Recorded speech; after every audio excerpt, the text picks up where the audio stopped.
22 septembre, le Mali célèbre 65 ans d'accession à l'indépendance. À l'occasion, le président Assimi Goïta s'est adressé aux Maliens.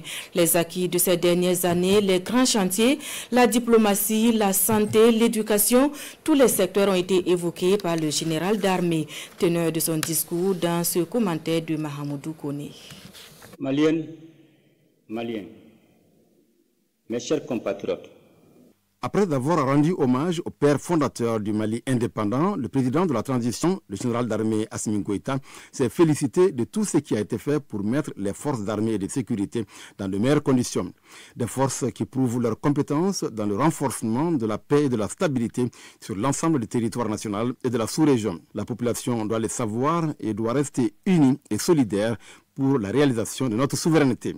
Les efforts se poursuivront en faveur des forces de défense et la collaboration avec les autres pays de l'AES sera renforcée, soutient le général d'armée Assimi Goïta, qui salue les succès sur le plan diplomatique avec le respect des principes constitutionnels qui guident l'action publique.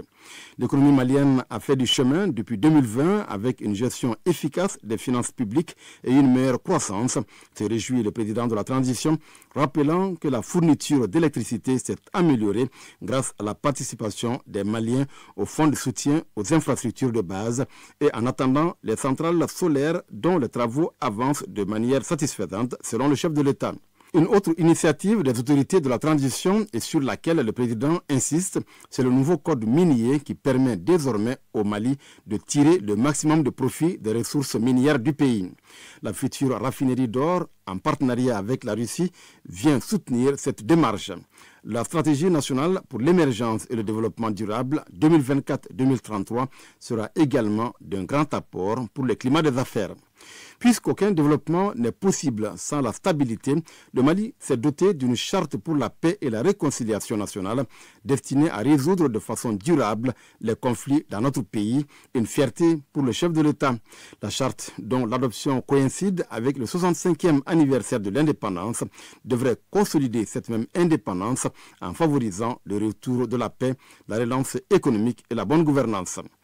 Des réformes, il y en a eu aussi au niveau de la justice, notamment en ce qui concerne les conditions de poursuite des infractions liées à la corruption et à la délinquance économique et financière, indique le général d'armée Assimi Goïta, annonçant par la même occasion la création prochaine d'un pôle national chargé du foncier. Une meilleure accessibilité des populations aux services de santé, une préoccupation majeure des autorités avec des recommandations issues des États généraux de la santé.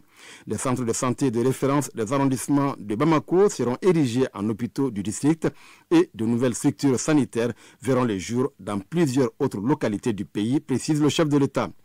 Parallèlement à tout cela, des mesures sont prises pour que les femmes et les jeunes puissent jouer pleinement leur rôle dans le processus de refondation et de développement.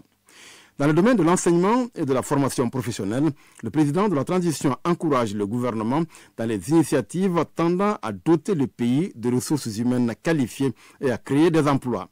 Il ne pouvait pas passer sous silence l'année de la culture qui a permis de valoriser davantage notre patrimoine et de soutenir les artistes et artisans dont le